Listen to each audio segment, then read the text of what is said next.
saya harus memberi penjelasan dulu tentang beberapa hal sebelum kita mulai ya untuk bicara tentang apa. Gini saudara, ada 3 pendahuluan yang saya mau sampaikan. Yang pertama jelas tentang suku Lundaya. Itu di daerah Kalimantan Utara sekarang.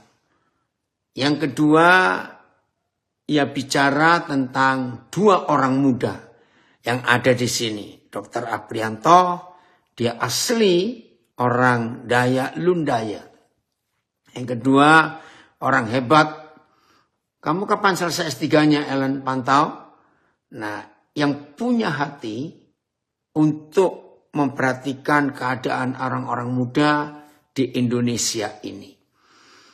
Nah, tapi dari semua pembicaraan ini kita melihat dulu beberapa ayat dalam Alkitab yang memberitahu kita saudara bahwa Bapa di surga, ya saya ulangi, kita akan melihat dulu beberapa firman Tuhan, beberapa ayat di Alkitab yang memberitahu kita bahwa Bapa kita di surga itu sumber dari seluruh ilmu pengetahuan yang ada di dunia ini. Kalau kita menyebut si A orang hebat, si B orang hebat, sebut penemu-penemu yang ada di dunia dari berapa abad yang lalu, di zaman dahulu orang-orang hebat sampai yang sekarang. Steve Jobs yang sudah meninggal, Elon Musk. Dan lihat negara Tiongkok, wih orang-orang pandai itu luar biasa. Sayang karena begitu banyaknya orang-orang hebat di Tiongkok sampai nggak bisa dirinci satu persatu namanya. Kita melihat sekarang teknologi yang di Tiongkok sudahlah negara manapun kalah. Nah, semua orang itu yang kita bisa sebut namanya. Lihat zaman Mesir. Sampai mereka bisa bangun piramid, ya kuburan-kuburan para Firaun. Aduh luar biasa. Saudara sebutlah semua nama dari zaman kuno dulu sampai zaman sekarang. Maka sumbernya itu adalah pencipta alam semesta. Yang adalah Bapa, Ayah bagi semua manusia di dunia. Nggak peduli agamanya apapun. Karena kita tahu itu yang Tuhan sedang kerjakan. Nah jadi dia itu sebagai Tuhan sangat senang. Perhatikan ya, sangat senang. Kalau ada orang-orang jenius, orang-orang yang bisa mengembangkan ilmu pengetahuan ini. Wih, dia itu sangat hebat. Oke, kita buka dulu ayat ini, Keluaran 33. Keluaran 33, ada 2 nama orang muda yang sangat hebat. Dan bagi orang Yahudi, nama itu masih menjadi nama kekaguman, ya, nama kekaguman buat mereka sebagai bangsa Yahudi. Keluaran pasal 33. Oke. Keluaran 33 mulai ayat yang pertama. Kita melihat ini.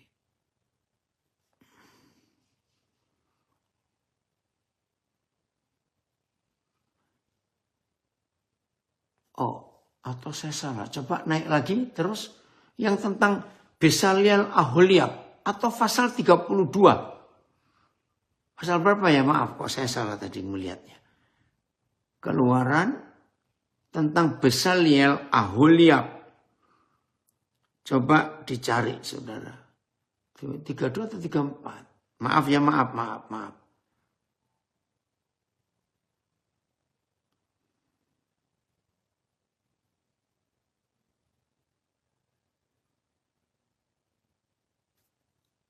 Maaf, ada yang bisa bantu saya kok. Terus. Ada 36. Oh 36. Bukan 36. 35. Enggak, pokoknya dicari nama Bezaliel Aholiab. Itu ada di perikopnya, ada judul nama itu. Saya enggak ada Alkitab. 35. Coba. Seingat saya 32, 33. Oh bukan. Ya, maaf. Pengangkatan Bezaliel Aholiab 35. Oh 35 ayat? 30. Oh, 30. Oke, maaf saya salah. Terima kasih. 31 ayat. Enggak, 30. Hah? Enggak, ini betul. Ini Keluaran 35 30 mulai. Ya, lihat itu. Pengangkatan Bezaliel dan Aholiab. Berkatalah Musa kepada orang Israel. Lihatlah. Saudara perhatikan kata lihatlah. Wih, berarti Papa di surga dan Musa itu wow. Begitu melihat dua orang ini kagum sekali. Lihatlah. Yahweh telah menunjuk Bezaliel bin Uri bin Hur dari suku Yehuda. Dan telah memenuhinya dengan roh Tuhan. Saudara, kalimat firman ini memenuhinya dengan roh Tuhan. Itu diucapkan juga untuk Yusuf ketika berhadapan dengan Firaun. Ini juga diucapkan oleh Raja Nebukadnezar kepada Daniel. Jadi orang-orang hebat yang ada di perjanjian lama itu karena dipenuhi oleh roh Tuhan. Kemarin hari Minggu kita memperingati hari Pentakosta. Dan di Papua, seluruh Papua 6 provinsi itu hari ini masih hari libur. Sebab ini Pentakosta kedua. Unik ya, Papua itu masih pakai penanggalan gereja Eropa. Jadi di Papua itu masih ada Paskah hari kedua, Senin setelah Paskah libur. Ada Natal hari kedua, libur. Pentakosta hari kedua, libur. Nah ternyata di Eropa sendiri sudah banyak yang gak libur. Papua tinggal satu-satunya warisan Eropa. Nah, Roh Kudus turun itu dengan satu maksud. Terima kasih kalau Ellen tadi berkata berapa kalimat. Sayang, gereja tidak memperhatikan bonus demografis ini. Sayang, gereja tidak mendorong anak-anak muda untuk bangkit. Apa yang terjadi kalau roh Tuhan itu ada dalam hidup seseorang, dan di Keluaran 35 ini secara khusus untuk Bezaliel. Lihat. Dan telah memenuhinya dengan roh Tuhan,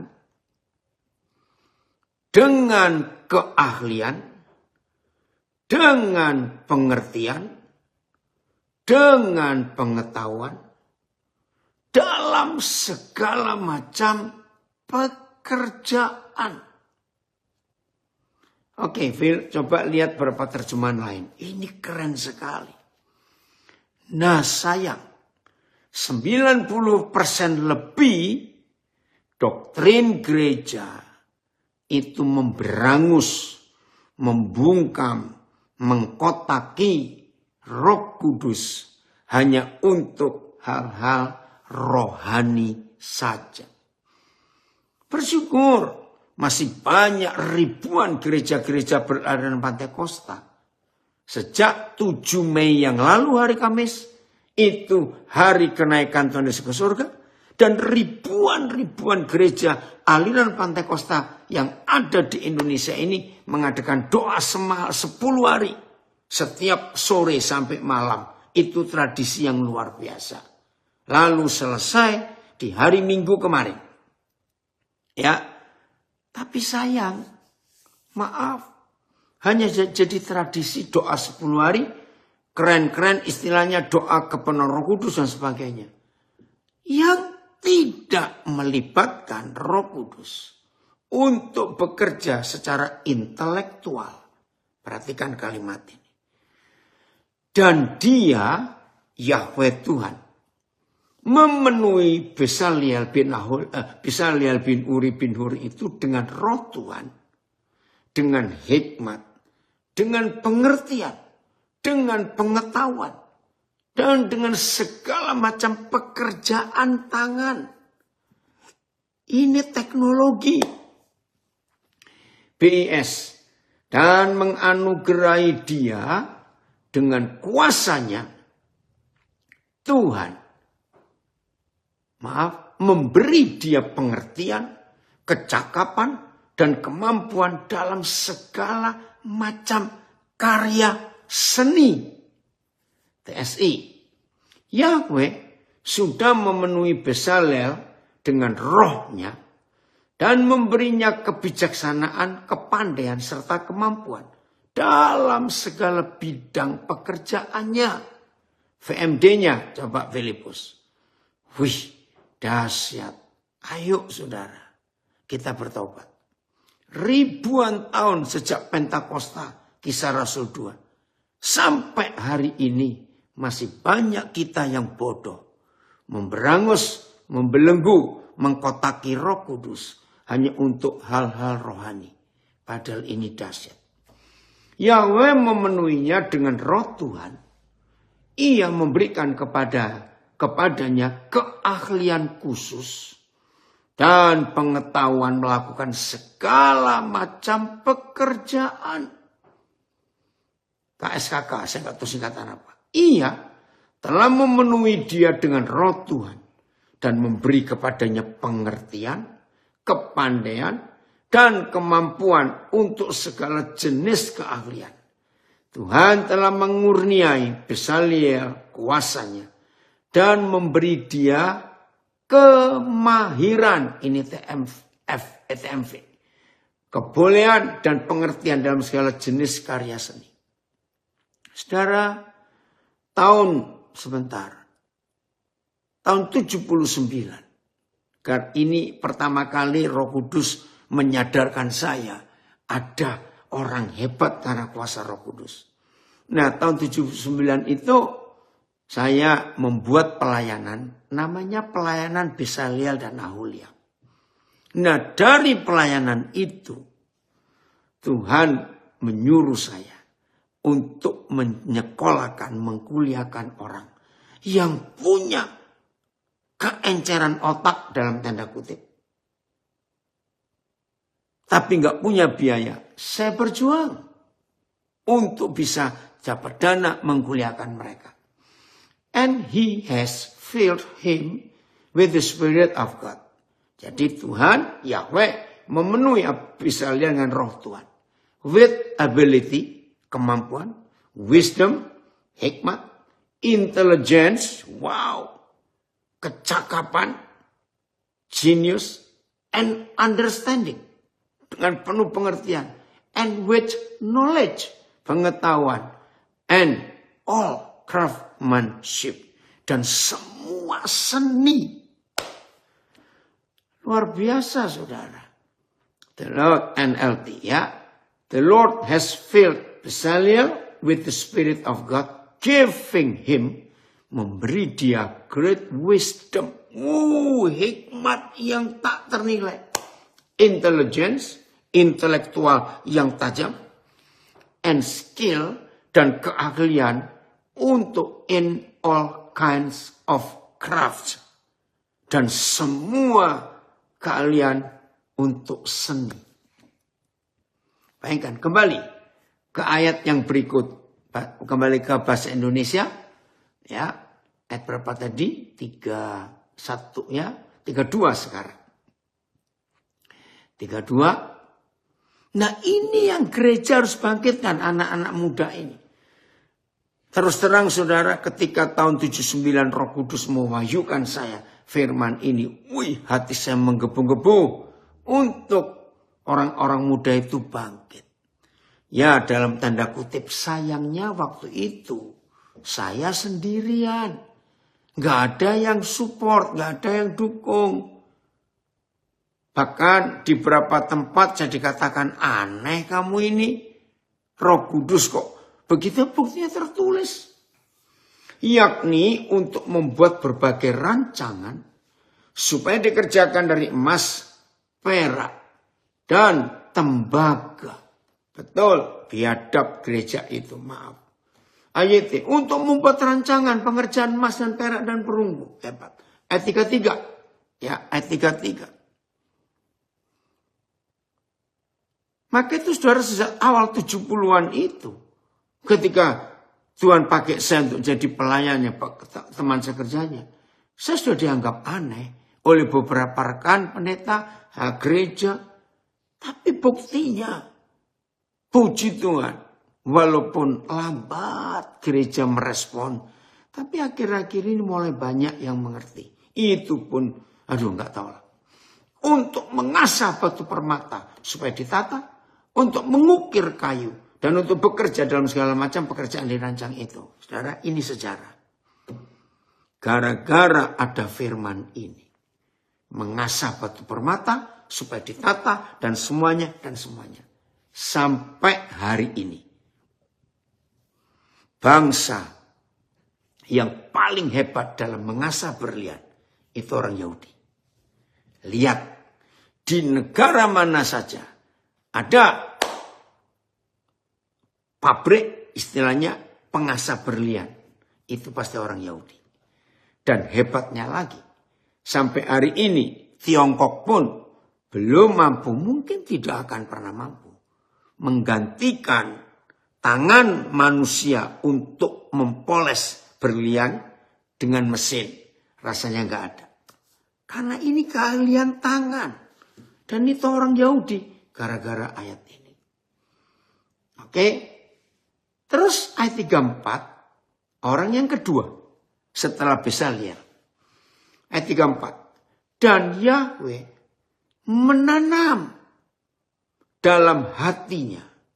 Dalam hati Besaliel dan dalam hati Aholiab bin Ahisamak dari suku Dan kepandaian untuk mengajar. Saudara, kalau tadi Besaliel itu ditanamkan di otaknya, di pikirannya, di logikanya, kehebatan seperti itu. Setelah Tuhan ketemu Aholiab, maka masuk dalam hati mereka. Menanam dalam hatinya. Coba Filipus ini berapa terjemahan. Ya. Ayat 35 berkata, ia telah memenuhi mereka dan kalian. Nanti kita lihat lagi ya. Sekarang ayat. Yahweh juga telah menaruh dalam hatinya. Supaya dia dapat mengajar. Baik dia maupun Aholiab anak Ahisamak dari suku Dan. Ya, BIS. Ada TS-nya enggak ini? Ada, TS-nya langsung. Atau BIS ya. Kepada Besaliel dan Aholiab, anak Ahisamak dari suku Dan. Yahweh memberi kepandaian untuk mengajarkan keahlian mereka kepada orang lain. Lah, ini sistem pemuritan. Bisa mengajar orang lain. Ingat itu 2 Timotius 2 ayat 2. Paulus menekankan Timotius, apa yang telah aku sampaikan kepadamu? Carilah orang yang cakap mengajar orang lain dan ajarkan itu. Dan terus regenerasi nggak berhenti. TSI. Yahweh juga mengangkat Aholiab anak Ahisamak dari suku Dan sebagai wakil Besaliel dalam pekerjaan besar ini. Besar. Jadi nggak cuma urusan rohani. Yahweh sudah memampukan keduanya untuk mengajarkan keahlian mereka kepada orang lain. Salah satu cara setan menghancurkan hebatnya cara Roh Kudus, cara Papa punya prinsip multiplikasi. Ya, lanjutkan, ajarkan keahlianmu kepada orang lain yang bisa mengajar lagi. Catat jangan lupa 2 Timotius 2 ayat 2. Satu cara setan yang sudah ribuan tahun menghancurkan sistem ini, hati Tuhan ini, dengan one man show. Dalam satu gereja hanya satu orang yang hebat, yaitu gembalanya sendiri. Ingat, sudah 2 kali kita belajar tentang gereja DIY. Do it yourself. Sudah 2 kali ya. Maaf yang mau tanya nanti tanya kepada host. Nah, di dalam pelajaran gereja yang harus menjadi wakil Tuhan Yesus, itu satu cara setan merusak rencana Tuhan yang hebat ini. Yang seharusnya semua kita, kalau sudah dipenuhi Roh Kudus, kita tuh jadi orang hebat, super genius. Tapi dibagi golongan imam dan golongan awam. Masih ingat, hampir semua gereja ada pembatas di depan, di kursi pertama jemaat dengan mimbar. Nah, itu cara setan merusak ini. Kembali, masih ayat 30 berapa tadi ini? Ini luar biasa. Coba saya baca lagi TSI-nya ya. Oh, Tuhan ampuni kami. Harus berubah ini gereja. Ayat berapa ini Filipus? Ayat 34. Keluaran 35-34. Yahweh juga sudah mengangkat Aholiab anak Ahisamak dari suku Dan sebagai wakil Bezalel dalam pekerjaan besar ini. Yahweh sudah memampukan keduanya untuk mengajarkan keahlian mereka kepada orang lain. Ayat 35. Lanjut, ayat 35. Ampuni kami Tuhan, harus berubah ini ya. Ini ada komen dari Nabi ini bagus. Kalau begini faktanya, biadab betul gereja. Hanya mengenakan Roh Kudus, hanya untuk urusan rohani. Betul, salah besar. Oke, 35. Ia telah memenuhi mereka, diulangi lagi. Dipenuhi apa? Memang dipenuhi Roh Kudus. Tapi Roh Kudus bekerja untuk apa? Yahweh telah memenuhi mereka dengan keahlian untuk membuat segala macam pekerjaan. Seorang tukang, pekerjaan seorang ahli, pekerjaan seorang yang membuat tenunan yang berwarna-warna dari kain ungu tua, kain ungu muda, kain germisi, dan lain-lain halus. Dan pekerjaan seorang tukang tenun, yakni sebagai pelaksana segala macam pekerjaan dan perancang segala sesuatu. Langsung TSI, Filipus. Betul, dari Medan, bahaya besar. Kalau di gereja pemimpin tidak ada regenerasi, selalu main subuk, betul. Itu cara setan dan berhasil merusak gereja. Yahweh sudah memberikan keahlian khusus kepada para perajin, termasuk pemahat, perancang, penenun, yang bisa menghasilkan gambar dalam kain linen yang berkualitas tinggi, dengan menggunakan benang merah, biru, dan ungu. Mereka ahli dalam segala macam pekerjaan dan karya seni. Ingat, semua yang kita baca ini, catat, belum ada universitasnya, belum ada sekolahnya. Catat itu, catat. Ini orang-orang gak sekolah formal. Mereka ini tidak berpendidikan formal. Tapi Tuhan yang menaruh di pikiran dan hati mereka. Luar biasa. Ini, oh ada yang komen saya tahu. Gak tahu siapa. Puji Tuhan. Bapak sehat ya dengan pelayanan yang terus menerus. Gak pernah capek. Ya pernah lah capek.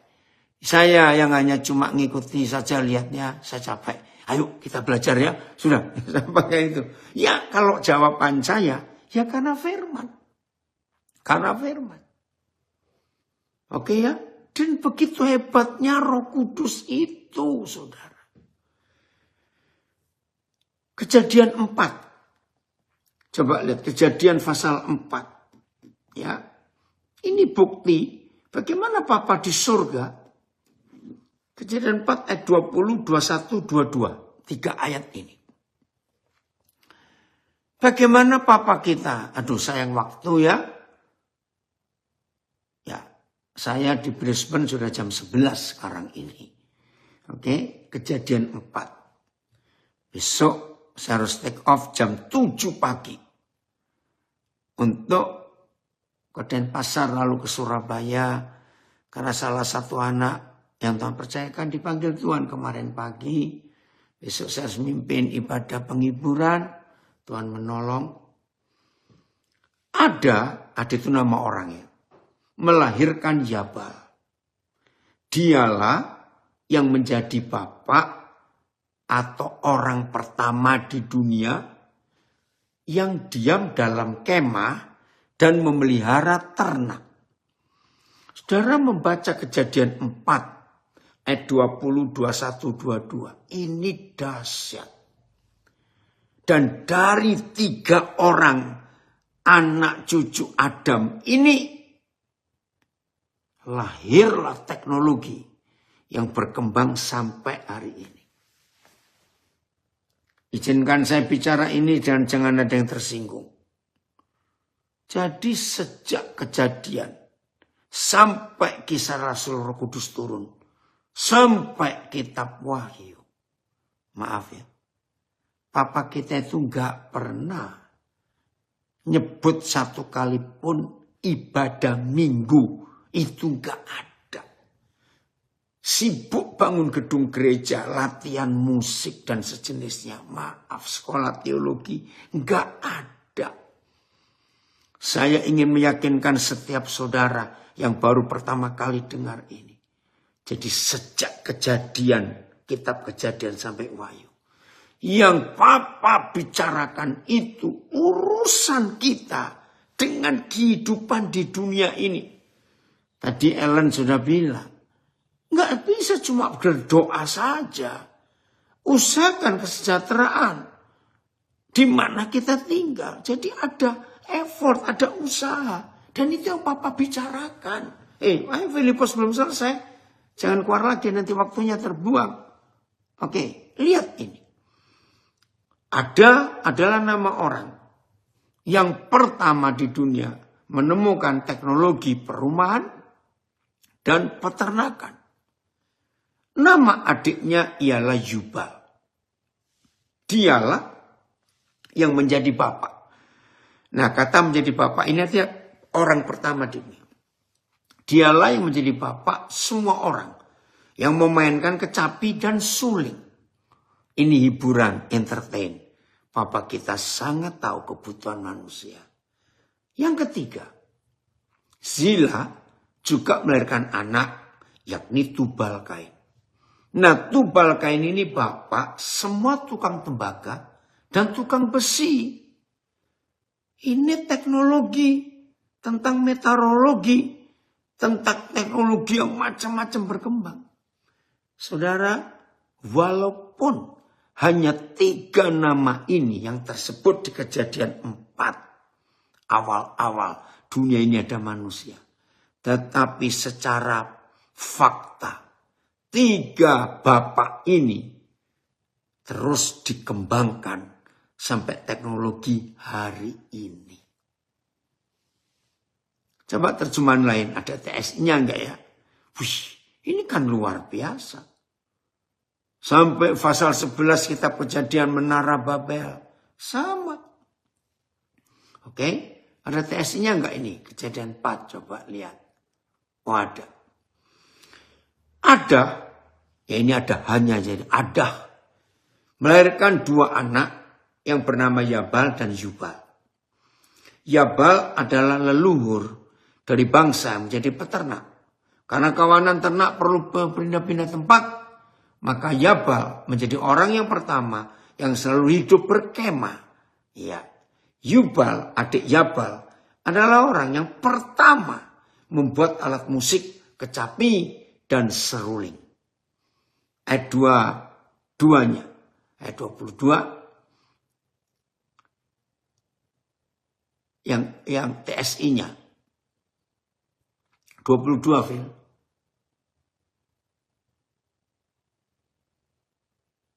Ya, TSI. Nah, Zila melahirkan seorang anak yang diberi nama Tubal Kain. Dialah orang pertama yang menjadi tukang tembaga dan besi. Ini orang-orang hebat. 3 ini Wah, ini ada komen dari Banjarmasin. Baru kali ini mendengar khotbah tentang ini. Ya itulah. Karena gereja itu tadi ada yang komen biadab. Roh Kudus diberangus. Hanya untuk urusan karunia roh, nubuat, penglihatan. Aduh, ampuni kami. Roh Kudus jangan marah pada kami ya. Ampuni kami. Padahal Roh Kudus itu hebatnya seperti ini. Hebat sekali. Nah, saudara, baru sedikit ini ayat yang saya tunjukkan. Tapi dari Keluaran 35 dan Kejadian 4, tahun 70-an itu merubah konsep saya. Harus ada orang-orang jenius di dunia ini. Dan itu adalah anak-anak Tuhan. Itulah kita semua. Maka itu 2 orang hebat. Yang hari ini tampil juga Dr. Aprianto dan Ellen, calon dokter juga. Kamu sudah dokter atau belum Ellen ya? Papa lupa. Akan bicara ini. Belum, hampir. Oke. Sekarang saya bicara. Oh ya, ini tentang Pentakosta ya. Betapa hebatnya Roh Kudus. Oke lah, saudara bisa lihat lagi rekaman khotbah saya hari Minggu pagi kemarin di Sydney. Bagaimana Roh Kudus membukakan kekuatan hebat Roh Kudus itu. Oke, nggak ada waktu. Nah, sekarang saya bicara kerayan. Saudara, tahun 82, Tuhan itu pernah memberitahu saya, suatu hari Daniel, aku akan percayakan kamu 1 provinsi dan 1 suku. Itu tahun 82. Saya nggak bisa milih, saya juga nggak mau tanya yang mana. Saya cuma berjalan. Maka itu kalau ada beberapa orang yang sering mendesak saya untuk tanya, gimana sih caranya tahu karunia saya itu apa? Nggak usah ditanya. Hidup taat jalani hari ke hari. Nanti Roh Kudus bekerja. Kenapa? Kalau tahu sekarang pun belum tentu kamu bisa melakukannya. Jadi ikuti saja. Nah, tahun 82 Tuhan bicara itu. Akhirnya tahun 90. Jelas Papua adalah provinsi yang Tuhan percayakan kepada saya. Dan puji Tuhan dengan istri saya, dengan anak-anak saya, kami kerjakan sampai hari ini. Nah, tahun 95. Bulan Maret. Lewat Pak Halim Saifuddin dari Samarinda. Beliau masih hidup sampai hari ini. Tuhan membawa saya dengan istri saya. Tanggal 23 Mei 95. Kami pertama kali menginjakkan kaki di kampung suku Lundaya. Yang sekarang masuk provinsi Kalimantan Utara. Begitu kami mendarat dengan pesawat MAF yang isinya cuma 5 orang bersama pilotnya. Oh enggak, bersama pilotnya 6. Kami terbang dari Samarinda, meringkuk di pesawat kecil yang cuma bisa duduk, jangan harap berdiri, dan jangan harap ada pramugari. Nggak ada. Pesawatnya kecil. Jadi di depan, sebelah kiri itu pilot, lalu yang kanan nggak ada co-pilotnya penumpang, dan 2 bangku di belakang, isinya 2-2. Jadi cuma 6 orang. Istri saya sempat kaget karena itu pertama kali dia naik pesawat MAF, pesawat misi, Cessna. Pilotnya ini berkali-kali bilang pada kami penumpang, kencing dulu ya, kencing dulu, kencing dulu.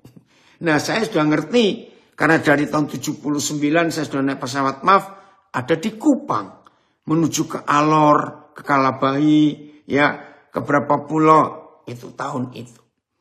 Kenapa harus kencing dulu? Karena penerbangan 2,5 jam. Di udara dengan pesawat capung. Jadi harus kencing dulu itu pilotnya. Lucu juga. Karena kalau saya di udara mau kencing di mana, mau stop di mana. Nah, 23 Mei 95 kami mendarat di Kampung Longbawan. Saudara, ini luar biasa.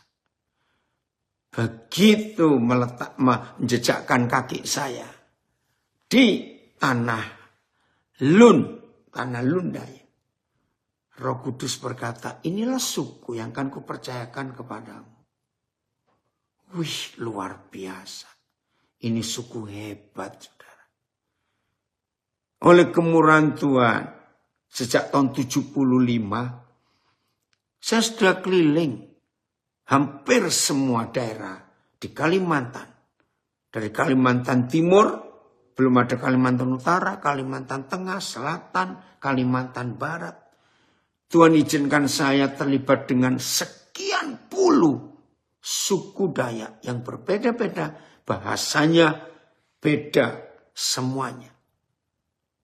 Nah, dari semua suku Dayak yang ada di Kalimantan ini, maka Dayak Lundaya adalah satu-satunya suku Dayak yang jenius, super jenius. Dokter pertama dari orang Dayak adalah orang Lundaya. Pilot pertama dari suku Dayak di seluruh Kalimantan adalah suku Lundaya. Doktor pertama, profesor, saya nggak tahu masih ada di UGM atau Jakarta sudah pensiun, adalah orang Lundaya. Jenderal pertama dari seluruh orang Dayak adalah dari suku Lundaya. Nah, suatu hari, ketika ada seorang Dayak suku Maanyan dari Kalimantan Tengah, namanya Ibu Erna Kumaladara. Saudara, nah dia sering pelayanan dengan saya. Dia itu suku Dayak Kalimantan Tengah, Maanyan kalau saya nggak salah. Peneliti gizi. Peneliti. Nah, suatu hari kami pelayanan bareng. Ya, Ermina Kumaladara. Dia dengar saya cerita tentang suku Lundaya. Wah, dia pengen pergi. Saya lupa tahun berapa. Akhirnya saya ajak dia ke Krayan. Dia meneliti apa penyebab orang-orang Lundaya ini bisa begitu cerdas. Oh, ternyata di kampung mereka ini, dulu tahun 95 hanya satu kecamatan, yaitu Kecamatan Krayan. Sekarang sudah dipisah jadi 5 kecamatan ya, Apri. 5 kecamatan. Nah, pilot pertama yang berhasil saya luluskan, dan itu satu-satunya karena saya belum berhasil nyekolahkan pilot lain, yaitu dari suku Lundaya. Apri ini salah satu dokter oleh kemurahan Tuhan yang kami kuliahkan. Puji Tuhan. Nah, ketika Ibu Ermina sampai di Krayan, dia meneliti. Nah, ini saya juga dapat masukan luar biasa. Saudara, kalau saudara ingat ada pepatah Indonesia, garam di laut, asam di gunung, ketemunya di kuali. Itu istilah pepatah Melayu soal jodoh. Ternyata salah. Di Kecamatan Krayan, di daerah pegunungan, ya gunung, itu ada sumur-sumur garam. Dan itu mengagumkan. Long Api ya dan Pak Kebuan, itu 2 desa yang punya beberapa sumur garam, bukan sumber garam. Jadi ada mereka ya sumur, dan itu ditimba airnya, dan mereka masak jadi garam. Nah, garam yang dari laut, Olong Midang, terima kasih. Oh, Mas John Lee ada juga ini. Nah, saudara, garam mereka yang dari gunung ini, Terang Baru juga. Oh, dari Terang Baru ya, Mas John Lee. Garam yang dari Krayan ini hanya tinggal direbus saja supaya airnya kering dan tinggal ampasnya garam. Itu sudah langsung beriodium. Enggak perlu dikasih iodium lagi. Nah, garam yang dihasilkan di laut, tambak-tambak garam itu belum ada iodium. Ini di Krayan ini langsung iodiumnya tinggi. Nah, Ibu Ermina menemukan, oh pantas. Sebab garam Krayan yang dikonsumsi oleh ibu hamil, itu membuat pertumbuhan otak bayi itu cukup cerdas. Lalu yang kedua, nah ini, orang Krayan ini punya sebuah makanan yang Ya sebetulnya saya suka nggak suka. Namanya teluk, bukan teluk pakai K ya. Nanti coba orang keren sebutkan teluk gitu ya. Itu ikan sungai yang masih mentah, tapi sudah dibersihkan. Difermentasi dengan beras, nasi yang sudah jadi, itu mereka hebat. Ditambah garam kerayan ini dan disimpan di tabung-tabung. Itu makanan mereka. Ketika Bu Ermina meneliti teluk itu, dia heran. Wih, ini gizinya tinggi, membuat tulang-tulang kuat, gigi kuat, pertumbuhan otak luar biasa. Tuhan adil. Beras mereka itu beras yang paling enak sedunia. Maaf, kan saya tahu sudah sekian puluh negara kami kunjungi. Orang di dunia itu ngagumi beras Thailand, beras Jepang, itu memang enak. Nah itu tulisannya teluk dari daging dan lemak juga ya, yang difermentasi. Ya, saudara, beras Krayan ini luar biasa. Sampai hari ini ya orang Krayan melarang tidak boleh ada pupuk anorganik di daerah mereka. Nah beras Krayan ini dikonsumsi oleh keluarga Kesultanan Brunei sudah ratusan tahun yang lalu. Sayang, transportasi yang tidak memadai sehingga beras Krayan nggak bisa dibawa keluar, terlalu mahal karena harus naik pesawat. Siapa bisa beli? Ya, nah saudara, orang-orang Krayan Lundaya ini sangat hebat. Tapi sayang, William, Papa senang kamu hadir nak. Udah lama ini sayang, sudah berapa kali Papa ke Amerika gak ketemu kamu. Ya nak, anak saya hebat, salah satu orang Indonesia ya yang jadi anggota Angkatan Udara Amerika Serikat.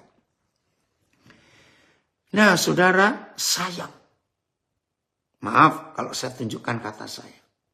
Di antara suku-suku Dayak yang ada di Kalimantan, maka ada dua suku Dayak yang secara penampilan fisik wajah itu cukup cantik, menarik, cakep. Yang pertama jelas orang Lundaya punya penampilan beda, saudara cari di Google. Yang kedua itu Dayak Kenyah. Nah, di Malaysia bagian Sarawak dan Sabah, Sarawak khususnya. Maka orang-orang Lundaya ini menjadi orang-orang penting. Ya menjadi pejabat-pejabat tinggi di kerajaan Malaysia. Di daerah Sabah dan Sarawak. Ya, mereka, kalian disebut suku apa kalau di Malaysia? Lupa Papa. Orang apa? Lung Bawang. Ya, Lun Bawang. Itu nama Lundaya jadi Lung Bawang kalau ada di Malaysia. Dan itu luar biasa. Mereka itu diakui cerdas. Sehingga pemerintah kerajaan Malaysia mengangkat saudara kita yang suku Lundaya. Disebut Lun Bawang. Oh, saya bisa cerita banyak lagi. Nah, karena kelebihan-kelebihan ini. Setan merusak. Sedih sekali. Free sex luar biasa. Perceraian, narkoba, perjudian, kemabukan. Dan itu disengaja oleh kelompok sebelah. Untuk merusak anak-anak Lundaya. Yang harusnya jadi orang hebat. Tapi, aduh ngeri sudah. Maka itu kalau hari ini ayo kalian anak-anak Lundaya bangkit. Kalau bukan kalian siapa lagi yang bisa membangun. Nah saya harap semua kita yang ada di sini, yang bergabung sekarang. Ayo kita semangat bersatu. Secara khusus kita bicara tentang anak-anak muda Krayan. Bangkit ya. Jangan mau dibodohi lagi.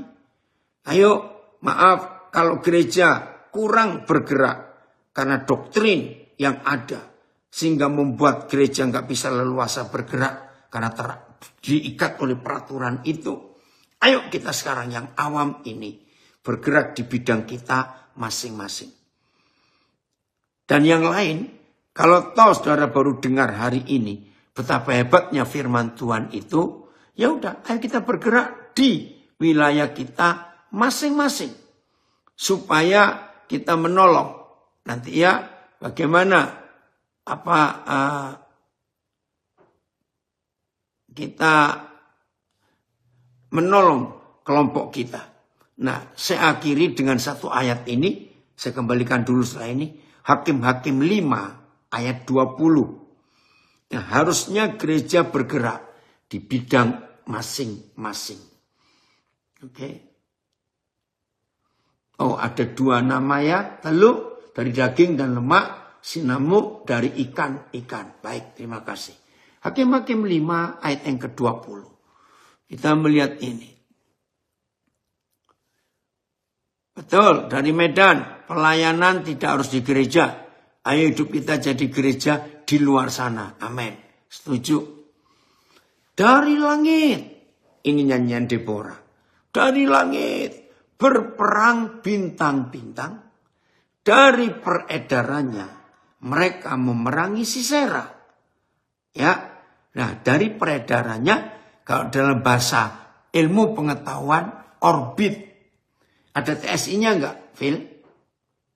Ada. Maka, enggak ada TSI-nya, BIS ya. Bintang-bintang juga turut berjuang melawan Sisera dari tempat peredaran mereka di angkasa. Nah, gereja perhatikan, kita ini bintang-bintang karena kita keturunan Abraham. Ya, Anas, makasih kamu gabung. Senangnya tadi Mama mengunjungi kalian di asrama Yudea. Bintang-bintang itu kita-kita ini orang-orang benar yang dibenarkan oleh kematian kebangkitan Tuhan Yesus menjadi orang-orang percaya. Keturunan Abraham. Kita punya orbit yang berbeda. Ayo masing-masing kita bergerak di orbit kita masing-masing. Terima kasih Tuhan. Maka kalau kita bisa bergerak di orbit kita. Bukan orbit rohani loh ini, tidak. Maka khususnya Kerajaan Bangkit, temukan orbit kalian, anak-anak muda, pemimpin-pemimpin di Kerajaan yang ikut bergabung. Temukan. Puji Tuhan, sampai hari ini saya masih mengasihi Kerajaan. Maka itu di antara suku-suku ya yang Tuhan izinkan saya kuliahkan. Maka suku Lundaya ini suku yang paling banyak. Saya meluluskan master dari mereka. Hebat sekali. Orang-orang Lundaya ini.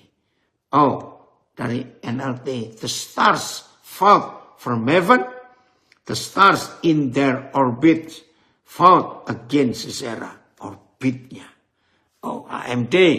Oh, VMD. Dari Elia. Bintang-bintang melawan mereka dari langit. Dari jalannya melewati angkasa. Mereka bertempur melawan Sisera. Jadi gereja, ayo kita bangkit. Di orbit kita masing-masing. Dengan intelektual yang Roh Kudus beri. Tuhan memberkati kita dengan pengertian ini. Jadi tolong ya gereja, jangan berangus, jangan belenggu, jangan penjarakan Roh Kudus. Hanya untuk hal-hal rohani dan teologi saja. Ternyata Roh Kudus ini dahsyat. Ya, ada banyak khotbah saya tentang Roh Kudus, gabungkan nanti. Oke, Tuhan memberkati. Saya kembalikan kepada host.